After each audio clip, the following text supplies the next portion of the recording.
How's it going, good people of YouTube? To all my friends and family, thank you for tuning in for another episode of YusofPlays game collection and game collecting stories. Here we are in another beautiful amateur video to bring you what the last few months of collecting in my collection has been like. Gonna have to excuse my roommate's cat meowing in the background if you can hear that. She's really a sweetheart at the end of the day though. So I'm going to try to keep this video as short as possible. We're just going to go through what I've been collecting lately, particularly Xbox games, but also a couple of PS4, PS5, and Switch games.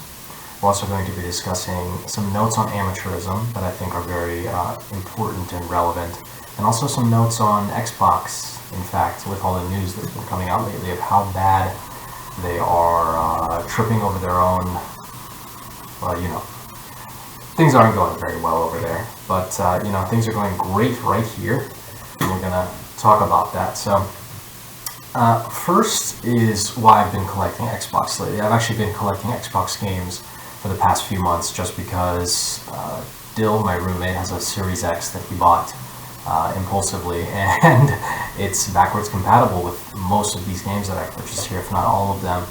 And I think it's wonderful because if you missed out on anything published on Xbox, the original, or if you missed out on 7th, 6th gen gaming in general, the 360 Wii PS3 generation, the Xbox Series X is the console for you. They have nothing to play from the current day, but they have a ton to play from the Xbox 360 generation. If you missed out on Halo 3, Gears of War, Forza, BioShock, Call of Duty, Mass Effect, etc., the Xbox Series X is the console for you because it's backwards compatible with all those. And I did miss out on those games because I had a PS3 and a Wii, and I didn't get that many games back in the day. So now I am making up for lost time by buying those games, adding them to my collection, and not playing them again. This is the second opportunity to not play those games, and I'm taking it. So that's one reason I've been collecting. It's just coincides with two other things that have happened, one of which is that the Xbox 360 digital store, the marketplace, is closing down, I believe, next month, and that has caused a gold rush.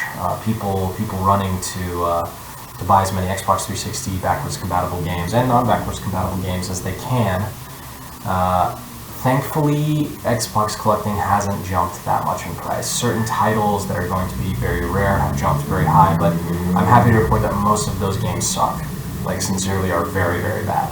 And some of them are good, but, you know, most of the stuff that you can find on the 360 that is really good is going to continue to be very cheap, or just has a port to a later generation console, or is available on PC.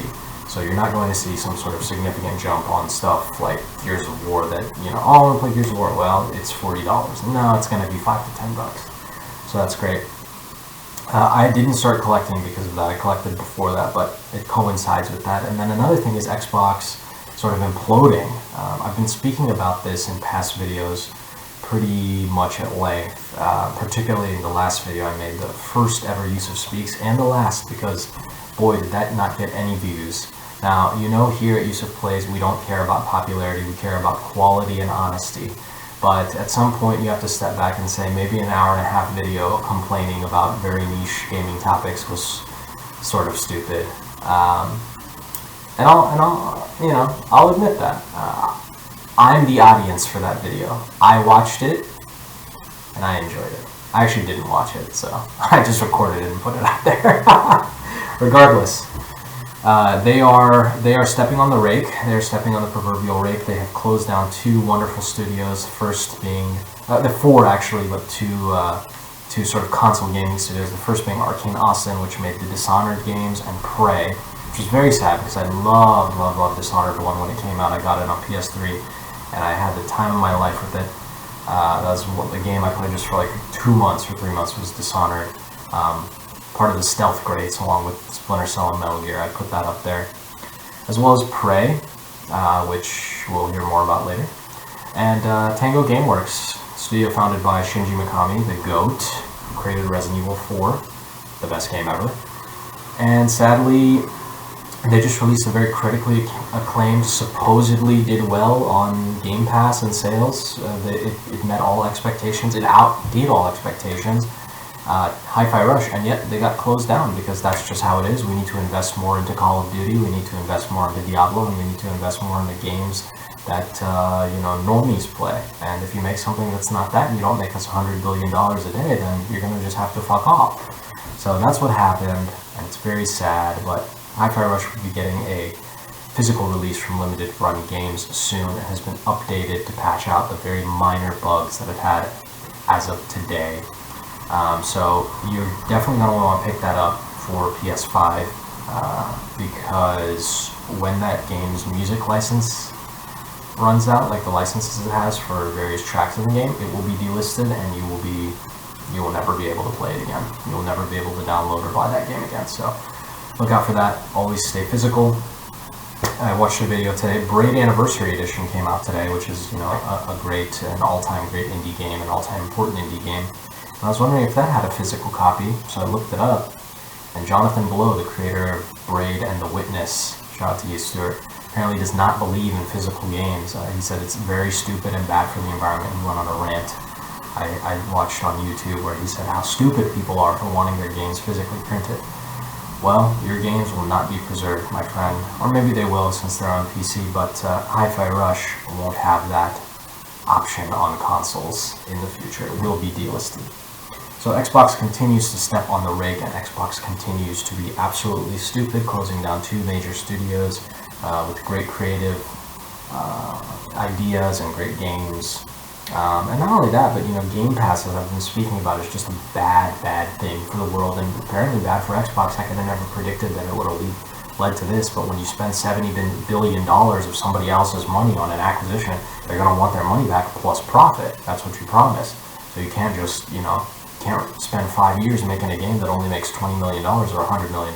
You need to make us $1 billion every year, and that's what happens. So Game Pass is failing, Xbox console sales are flailing, and things are not looking very good. But nobody will face any consequences. Nobody's going to get fired. Nobody's going to have to make a public appearance where they get pressed too hard by questions about what's going on with the business. Nobody has to answer tough questions because gaming journalism is not really journalism. It's public relations opportunities for people so they can get insider information on up-and-coming games and drive traffic to their websites. You can't ask tough questions because then I'm not going to send you a review copy. Fuck off. So that's the way it is, but here we are, and we are collecting for Xbox. And it's been quite a nice time because I've been wanting to revisit BioShock. I played BioShock 1, very much enjoyed it on PC back in the day, even though it kept crashing on me. And BioShock 2 I've never played, but what I've really been honing in on is complete physical editions, and this Rapture edition has all the bonus content of each BioShock 1 and 2 on a second disc. It's not as glossy as the regular standard editions that came out with a nice holographic cover, but it's complete, and that's what's important. And you get them all in one bundle. So that's BioShock. I've also previously mentioned some of these games, including Enchanted Arms, Call of Duty, Modern Warfare 2. What's in here? Oh, this is where I kept my loose disc copy of Jet Set Radio Future / Sega GT 2002. Not backwards compatible, very sadly, because I've always wanted to play Jet Set Radio Future and don't have an original Xbox to do so. So Enchanted Arms, I've mentioned those before. Picked up recently, Mirror's Edge. Now this I have on Steam. But this is an absolutely fantastic first-person platformer that shows what great innovation and great games can do when you believe in a team. Now, it financially failed and they made a sequel that also financially failed. But damn, we have this classic right here. I think I've mentioned this one before, but I picked it up as soon as I heard that it was being delisted on PC and other stores because of licensing issues. Spec Ops: The Line. Supposedly one of the great sort of anti-war video games. I have not played it, but everybody who takes games seriously says that this is one of the great stories in games. You functionally play you folks should play a U.S. military sicko who's in the Iraq War or the Gulf War or some sort of fake foreign war in the Middle East, and you have to really confront the fact that what you do in most modern video games is just kill people who look like me. That's what you do. That's what most Americans who buy video games are obsessed with, is killing people who are named Yusuf. So this, I don't buy the military games, but I buy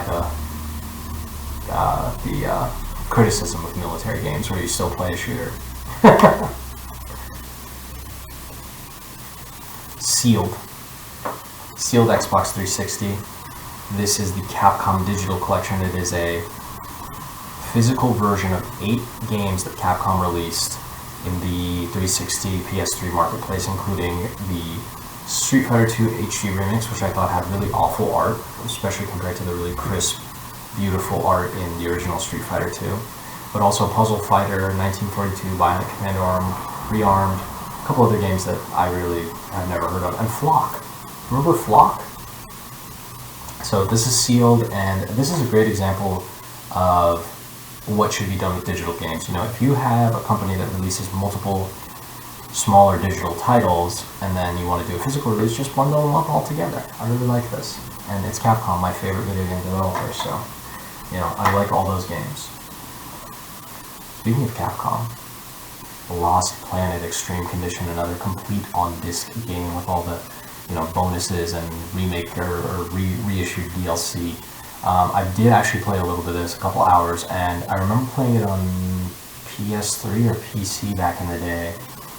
And this is fun. Why did this flop so hard? Why did people dislike this game? I thought it had really interesting mechanics. I liked the movement being really stiff. It was sort of like Resident Evil 1 for third-person shooters, if that makes sense. It's like tank controls, and it really asks you to think about what you want to do before you do it, and attack enemies in a very particular strategic way. So I appreciated that. Of course, I didn't continue, you know, 10 hours in. I only played an hour or two, but I enjoyed what I played, and I think I will keep playing it. Give it a chance. And it looks great. Looks great. Really cool effects. You know, glowing big bug butts that you get to shoot. Also a game I believe I've mentioned that came in sort of in a lot that I bought, but the original Mass Effect. You know, I played Mass Effect 2 on PC back in the day on, was it Origin? Is it Origin that was EA or whatever's launcher? And, you know, it was great, but I didn't get very far, and I've never played the original Mass Effect. What you want to do is play the remastered trilogy that comes out, not this, but it's nice to own the original, just to sort of see the differences. And I remember when this came out, I had a friend, shout to Nick, and I also shout out to him for the next few games here. Spoken about these previously, but Oblivion, goated. I played it a couple hours, a couple months ago, and I don't know, it's a little shaky, might not hold up. GTA 4 have not played ever, really have never played a GTA game all the way through, but might want to tuck into that one, and Red Dead Redemption, which became obsolete when they released the PS4 version with 60 frames per second, so that's the one you want to play. Picked up a supposed JRPG classic exclusive to the Xbox 360, never released on any other platform. And this one shot up way up in price. Thankfully I got it before it went too ridiculous, but you know, I still paid a little bit more than I would have liked for it. But that's okay, because it's Lost Odyssey. Sakaguchi and gang. Is that the composer or is that the director? But basically the creator of Final Fantasy went ahead and created another JRPG exclusive to the Xbox 360. And what I hear, basically, I've been hearing over the years, is that this is absolutely an underrated, wonderful game. And I've always listened to the music from it, having never played it, and I will say that the soundtrack is banging.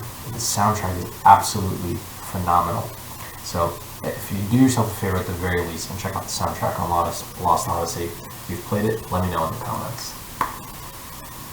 Also in the same bundle where I got Mass Effect and Call of Duty Perfect Dark Zero.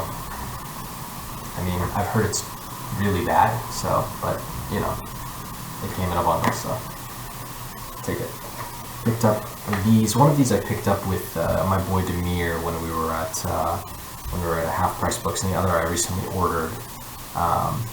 the complete edition version of, and I've played the Xbox One remake of the original Gears of War. Thankfully, there's I love this. There is a clean copy, meaning not like a limited edition or a platinum hits or whatever version of the original Gears of War with all the content on the second disc. So basically a complete version of the original Gears of War.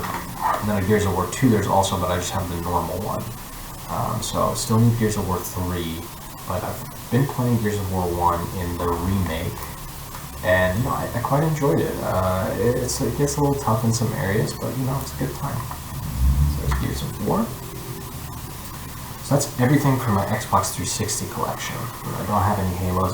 Back in Dallas, I also have Prince of Persia 2008, the cel-shaded one, I believe 2008, and then Dark Void by Capcom, which I also picked up with my boy Demir.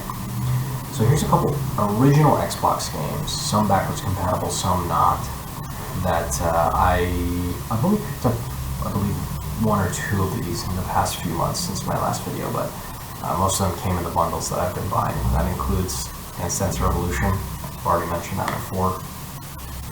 This one I picked up recently just for nostalgia's sake. I saw some YouTubers making some videos about it, and I was like, oh no, this one's going to jump in price. I originally played it on the PS2 back in the day. I absolutely loved it. That's when I thought that licensed games like Star Wars Episode 3 and this one, Peter Jackson's King Kong, were fantastic. And you know what? I was right. I had good taste. Those are good games.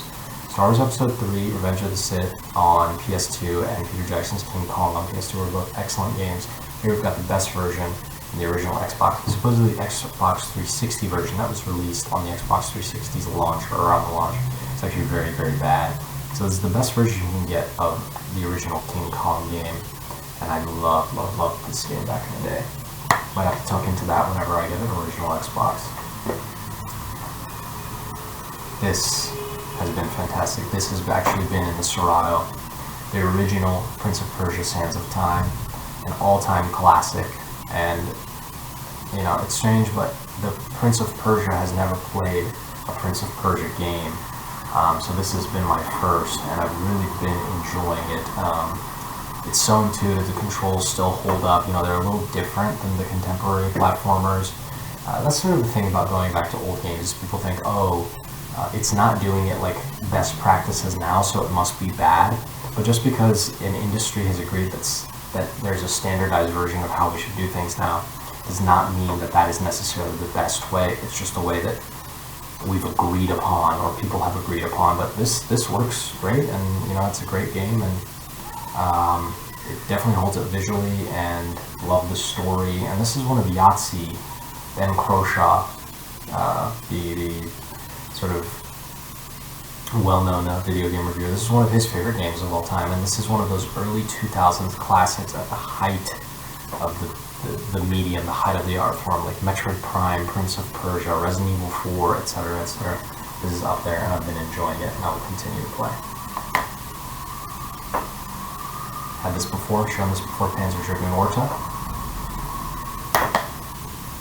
And another game I've been playing simultaneously with Prince of Persia Ninja Gaiden Black. This is beating my ass. I cannot get past the first boss, who's your uncle. Shout out to uncles and nephews. Cannot get past the first boss in this. This makes Souls games look like Kirby and Yoshi games. This is tough, so be wary, but it's quite good. And something I'm shocked that even existed that I picked up, but by the same developers as Ninja Gaiden Black. I got this sealed, and I was like, how is this possible that this is a game this old is still sealed and this cheap? It was like $30 for a sealed copy of Dead or Alive Ultimate, which is a remake of both Dead or Alive 1 and 2, with cutting-edge graphics that are, I believe, even higher quality than Dead or Alive 3, which is, I believe, an Xbox launch title, but this is still sealed, so I guess I'll never play, but these are also backwards compatible on Series X. Nuts. You can get sealed original Xbox games for $30. It's crazy. It's crazy. That's my entirety of my Xbox collection that I've been collecting over the past few months, and it's been a good time. It's been a really good time. Oh, I'm sorry, I missed two. So, here we have the bundle. You know, the Xbox One generation was really, really dire. I mean, I know we say the Series X is dire, and it is. You know, there's really nothing to play on the Series X, but the Xbox One might be the most dire mainstream home console of all time. I mean, you've got like almost nothing to play on that game, play on that thing. It's really disturbing, but here's a couple examples of the exclusives they were releasing. This is like the top shelf stuff that they had to play on Xbox One. You've got a remake of the original Gears of War and Rare Replay, which is a remastering of a bunch of Rare games that don't include the best stuff like GoldenEye and, you know, actually that's pretty much all it doesn't contain because Donkey Kong 64 is garbage. But you've got Banjo-Kazooie, you've got Perfect Dark, you've got Conquer, you know, a couple other games, I believe like Cameo from the 360 era. Nothing really special, nothing to write home about. I never thought Banjo-Kazooie was any good. I never thought Perfect Dark was any good. So you've got that. And then it also picked up the Arcane Collection, which I'm very happy I did not buy new. I was originally going to buy this new and sealed so that I could get, or not sealed, but you know, I wanted it to be new so that I could get all the games on disc. But then as soon as I found out that actually the original Dishonored Definitive Edition and Dishonored Death of an Outsider were not included physically in this collection, I was like, glad I saw that. Picked up a used copy for $10, and you get Dishonored 2 and Prey physically. Two games which I've been meaning to play. Played a little bit of Prey on PC back in the day. Never got much further in it. But I will now pick up the original Dishonored and Death of an Outsider physically, so that I can have those. But very cool. Love Dishonored 1. Excited to play Prey and excited to play Dishonored 2. So that's it. That's everything I own on the original Xbox and the Xbox 360 and Xbox One/Series X generation. I'm going to cut a couple more games here to go through, so we'll try not to waste your time. We've got a couple of PS4 games and PS5 games to go through. First we'll go through the PS4. Picked up two games from one of my favorite developers, Double Fine. These are a little more niche titles, not the Psychonauts, Grim Fandango that you know them for, but stuff I believe not developed by or directed by Tim Schafer, the studio head. That's going to be Headlander and Costume Quest 2. I remember playing the demo of Costume Quest 1 on PS3 back in the day and really enjoying it. Basically, it's a turn-based RPG where you play as kids going trick-or-treating and you change your costumes that have different powers. So that was quite delightful. This is a limited run release. And another limited run release from Double Fine. As soon as I saw that this was being delisted, I had to pick it up, and I got like one of the two copies available on eBay. This is Headlander from Double Fine. Never heard of it before. That I read an article on Kotaku saying that a bunch of games distributed and published by WB Games and Adult Swim Games were being delisted. And I said, oh shit, what is there anything that I like in that? So Headlander, a Double Fine game, is being delisted, and I was like, oh wow, a Double Fine game is being delisted. Even we need to pick that up. So it's a Metroidvania set in like a 60s sort of 2001: A Space Odyssey type environment, and looks pretty interesting. A short little Metroidvania with a couple of interesting ideas and puzzles from what I've seen, but haven't had a chance to play it. And both of these are sealed, which is quite cool. So might have to crack into those one day and destroy the value, but who cares? Games are for playing. Another game I picked up, this is my third copy of this. Technically, I own it digitally, including the DLC, as well as having a copy of the North American release. But I had to have a complete version because I'm making my way through all the Souls games.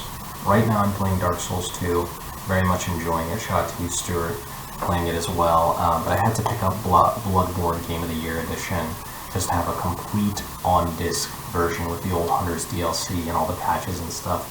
So fantastic. Only released in Europe, and I believe Japan has a version, though I'm not sure if it's complete on cart, but this is like $20. And you can pick up Bloodborne complete for $20. I mean, you can't beat that.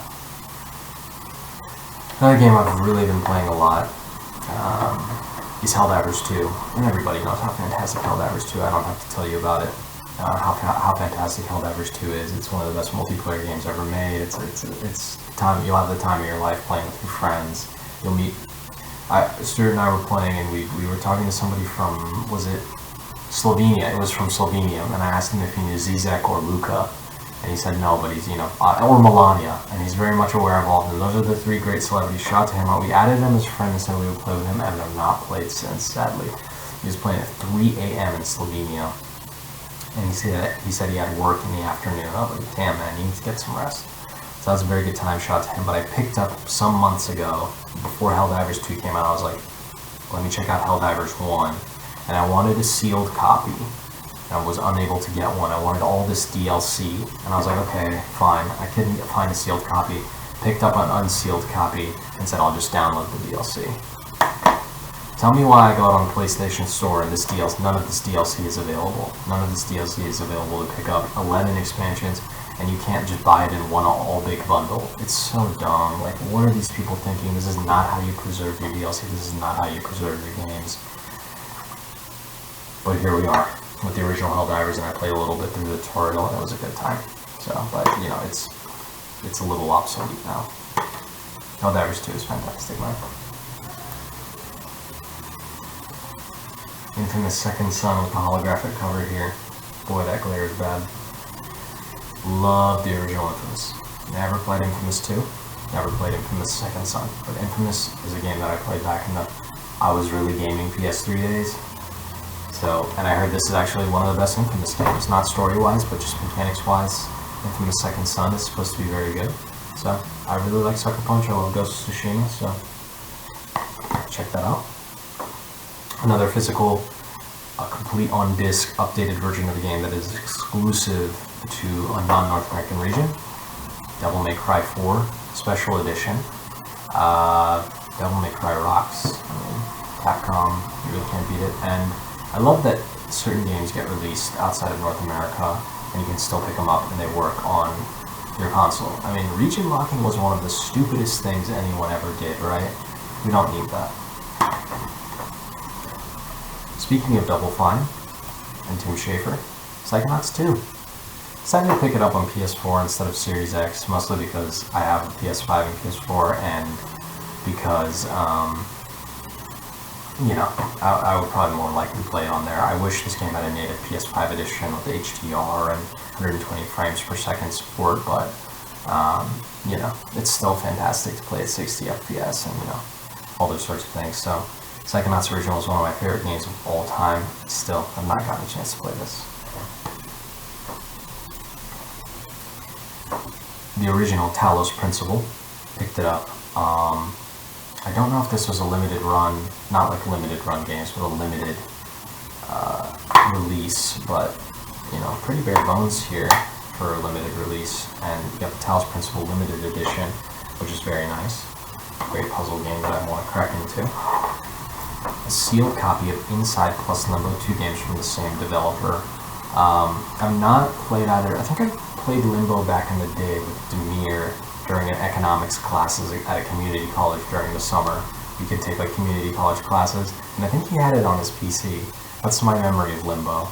But I remember it's also one of those games like Braid that is one of those important indie games back in the original 360 days. So tuck into that. And Inside, which is supposed to be very good. That's all for PS4 games. Now we've got a couple of PS5 games, including Scarlet Nexus. Picked this up for like $12. There's nothing to say about it. It's just kind of a solid open world-ish RPG anime style. Picked this up for very cheap too. It's crazy how many games are like, it's $70, and then a month later it's like, it's $30. Star Wars Jedi Survivor. I've not played the original. I've not played whatever the hell it's called. I got that. This one I was super excited for, and then I think it just died. I think it was dead on arrival. My favorite game developers, Capcom, really tried to get into the live service game with Exoprimal, and it did not seem to work out very well, so I never opened this up, but I did play the demo and really enjoyed it. But yeah, that the game doesn't seem to be, having a high player base. It doesn't seem to be very popular, but the game itself is very good, and that's what matters, right? And then 2 I picked up recently at Best Buy, sealed special editions. 2 games I really wanted to play, and I've heard so many good things about. We've got Pacific Drive, Deluxe Edition and the Special Edition of Talos Principle 2. Pacific Drive is really interesting. It's a roguelite where you're in a car most of the time. And then Talos Principle 2 is supposedly one of the best puzzle games in eons. You know, this is very exciting. So I'm excited to crack into this one after reading the first. And then finally, a couple of Switch games. Had to pick this up because I feel like it's going to go out of stock soon. Shredder's Revenge Anniversary Edition. I had the original Teenage Mutant Ninja Turtles Shredder's Revenge on Switch, and then they came out with this shit. They're like, oh, we're gonna have a complete edition. It's like, I hate when I buy a game and then they come out with a better edition later. Complete on card pisses me off. But I got it, so who am I to say? Blasphemous 2. Super cheap, fantastic. One of the best Metroidvanias, one of the best Souls-likes, you know, combination of those two. The original Blasphemous very much enjoyed, did not beat it, but very much enjoyed when it came out on the Switch. And Blasphemous 2 is that better. Shout out to Nero on YouTube, he's always hyping these games up as some of the best Metroidvanias, and that's one of my favorite genres, so definitely gonna have to play that. Speaking of fantastic Metroidvanias, Prince of Persia: The Lost Crown, second Prince of Persia game to feature here. This is supposedly also an immediate classic Metroidvania, though I haven't had a chance to play. I want to pick this up on PS5 too because there's 120 FPS mode. I very much want to try that out. So, there's that on Switch. And then 2 Nintendo games that I picked up with some discounts on eBay. Remakes of classics that I very much enjoyed, both of them when I was younger. I remember downloading Super Mario RPG on the Wii channel, the Wii eShop. Yeah, the Wii eShop when it came out, and was so excited and beat the hell out of it and just loved it. Absolute classic. And I remember back in the day, it was like a whole new Mario game because we never had a chance to play that one. You know, it's sort of a niche Super Nintendo game. It's not like Super Mario World, but back in the day I loved Mario Superstar, Saga, and Paper Mario, Thousand Year Door, and the original, and Super Paper Mario. So it's always good to get a good Mario RPG. It's always good to get a real-time strategy game such as Advance Wars. This game was also dead on arrival because of the war in Ukraine, so nobody bought it, or they kept delaying it. So these 2 remakes, I used to love this on GBA, I used to love this on Wii Shop. These 2 remakes are fantastic. So glad that they're here, so glad that Thousand Year Door is getting a release. So really, I would say not that big of, not many games collected in the past 3 to 4 months. There's one stack, and then here's another stack, though I did not collect all of these in the past 3 to 4 months. I'd say about like 10 of them I didn't. So there's that, and that's everything. Now, that seems like a lot of video games. I got most of these very, very cheap. None of these I bought for full price, obviously. So tell me what you think. That's the past few months of game collecting for yours truly. And I'm going to try to end this video pretty soon, but I just wanted to make a minor note on amateurism and say, you know, the audio quality, the video quality here is terrible. But amateurism is alive and well in the world, and I will keep burning that torch. I will keep that flame burning for as long as I can, you know. The way that somebody becomes an expert in doing something is by doing it. And don't let anybody tell you you can't do something. I mean, don't let anybody tell you, oh, you have to have this way to get into it. And I mention this because recently a game came out, which I'll be picking up a physical copy or pre-ordering a physical copy of, Animal Well. And it was published by popular YouTuber Video Game Donkey. And I remember when he announced that he was publishing it and starting a video game publisher, everybody on Twitter, everybody on the gaming forums came out and said, this guy thinks he can publish a game. This guy thinks it's easy. This guy, you know, whatever. Like, basically people just dunking on him, calling him an idiot, no pun intended, calling him an idiot, calling him, you know,